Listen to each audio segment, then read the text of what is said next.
Let's get more on this now with Tommaso Della Longa, who's from the International Federation of Red Cross and Red Crescent Societies. He joins us now from Geneva. Good to have you back with us, Tommaso. We heard there from our correspondent in Rafah that essentially thousands of civilians are trying to leave Rafah at this point to escape what they fear will be a full-scale invasion by Israeli forces of that southern city. We also know that two key supply routes, two key crossings have been seized by Israeli authorities. Is that having any bearing on your operations on the ground there in terms of trying to get supplies and relief through into Rafah and the rest of the enclave?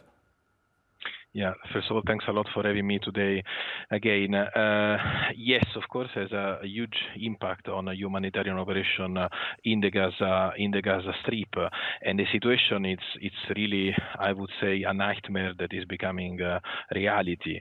Here we're talking about, as also your correspondent was saying, almost 1.5 million people in the Rafah governorate in a situation where it's already difficult to find the basics like food, water, health support. I would add also the last heat wave and the weather that is really unbearable. And then now with this military operation, the situation is becoming even more complicated. People are terrified. They don't know where to go, how to go, where to find basics. And of course, it's deeply concerning that humanitarian aid can be blocked for a while. And what I want to underline that even if a gate is open or two gates are open, like Rafah and Kerem Shalom, then you will have to have the condition to bring aid all across Gaza, and this is not happening at the moment. Well, that's right, and we are getting reports that Israel is considering reopening that Kerem Shalom crossing. It hasn't happened as yet. But in terms of where civilians go at this point, as we've been discussing, some almost 1.5 million Palestinians are sheltering in Rafah at the moment. It was long considered the last remaining relatively safe area for them to flee to. Where do they go now? And are there provisions for civilians in other parts of Gaza, seeing as though that those other parts have been bombarded relentlessly for months? Yeah, this is a very good question. This is exactly the point when we are hearing about evacuation orders or people moved in different parts of Gaza. The reality here is that in the last months there were no safe space in the Gaza Strip. People were moved from the north to the center, then to the south.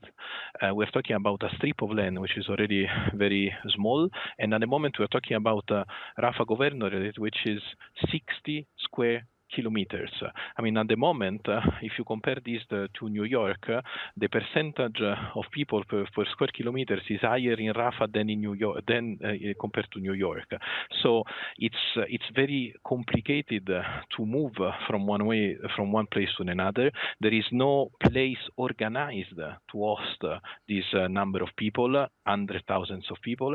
And then what I also want to underline here is that people can freely decide to stay, and also there are people, I think about elderly people, people with disabilities, children, pregnant women that probably don't have the means to move. They cannot move, and still they need to be protected. And this is something that we're keeping saying the last months, and we'll continue keeping saying it to all the parties.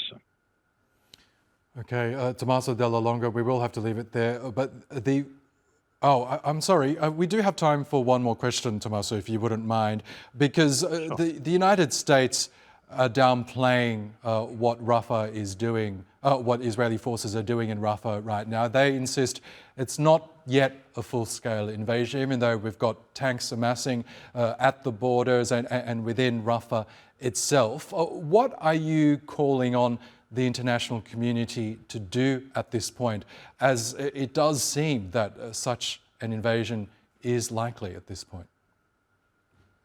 Well, I mean, sadly, I have to repeat the same calls that I've been repeating in the last months. We need the fight to stop. We need to create a safe humanitarian space where to work.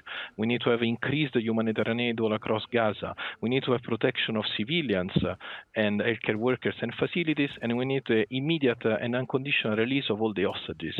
And we are calling not only on the parties of this conflict, but to every stakeholder in the international community that can make this happen, and needs to happen now.